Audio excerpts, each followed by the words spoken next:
ছাত্র সমাজের নবান্ন অভিযানকে কেন্দ্র করে মঙ্গলবার রণক্ষেত্র পরিস্থিতি তৈরি হলো হাওড়া থেকে কলকাতা। এদিন হাওড়া ব্রিজ থেকে পুলিশ বিক্ষোভকারীদের আটকানোর চেষ্টা করে, যদিও বিক্ষোভকারীরা সমস্ত ব্যারিকেড ভেঙে নবান্নের দিকে যেতে থাকে। বিক্ষোভকারীদের ছাত্রভঙ্গ করতে দফায় দফায় পুলিশ লাঠিচার্জ করে বলে অভিযোগ। পাশাপাশি কাঁদানে গ্যাসের সেল ফাটানো হয় এবং জল কামানো ব্যবহার করা হয়। এরপরই বিক্ষোভকারীরা পুলিশের উপর পাল্টা ইট বৃষ্টি করে বলে অভিযোগ। পুলিশ ও বিক্ষোভকারীরা অনেকেই আহত হয়েছেন। এই ঘটনায় পুলিশ একাধিক আন্দোলনকারীকে আটক করে বলে জানা গেছে।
ঝালাই করে দেওয়া হচ্ছে, ভয়ঙ্কর করেছে। 4-5 কোটি টাকা সে তো করেছে ভয় পেয়েছে বলে, চোরের মতো পিছনে দরজা দিয়ে ঢুকেছেন।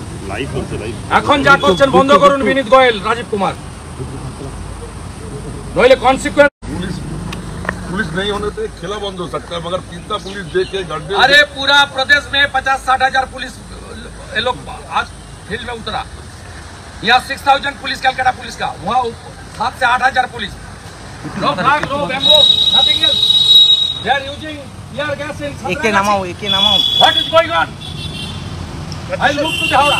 ছাত্র সমাজের ডাকে নবান্ন অভিযান, এই নবান্ন অভিযান চলছে এখন।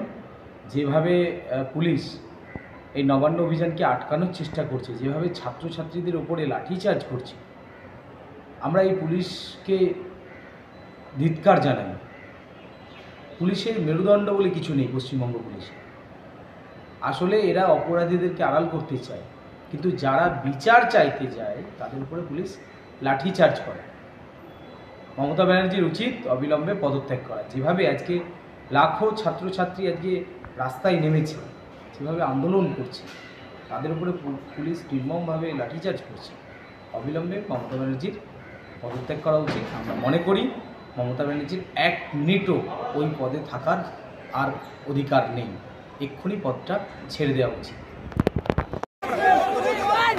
আজকে আমি একজন শিক্ষক হিসাবে একজন ছাত্রীর গণধর্ষণ এবং তাকে পরিকল্পিতভাবে খুন করার প্রতিবাদে ছাত্রদের ডাকা নবান্ন অভিযানে সামিল হয়েছে। দেখতে পাচ্ছেন এই গণতান্ত্রিক আন্দোলনকে বর্তমান শাসক দল বানচাল করবার জন্য চারিদিকে অবরোধ করেছে। হাওড়া ব্রিজ পার হওয়া যাবে না, কোনো রাস্তায় কোনো গাড়ি নেই। এখানে হাজার হাজার মানুষ এসেছেন, তারা এখানে দাঁড়িয়ে রয়েছেন, তারা গন্তব্যস্থলের থেকে যাওয়ার চেষ্টা করছেন, কিন্তু পুলিশ আটকাচ্ছে। এইভাবে গণতান্ত্রিক আন্দোলনকে দমন করা যায় না। এইভাবে যদি আন্দোলনকে দমন করা হয় তাহলে নিশ্চয় আগামী দিনে আমাদের ছাত্র সমাজ পশ্চিমবঙ্গের বড় আন্দোলনের ডাক দেবে। সেই আন্দোলনকে কিন্তু পশ্চিমবঙ্গের পুলিশ রুখতে পারবে না। সব ছেড়ে ছুড়ে আমরা তো পালাবই, ফুল স্পিডে দৌড়ে যাবই। আমরা খেলবো, শিখবো, পড়বো, নাচবো, নতুন বন্ধু পাতাবই।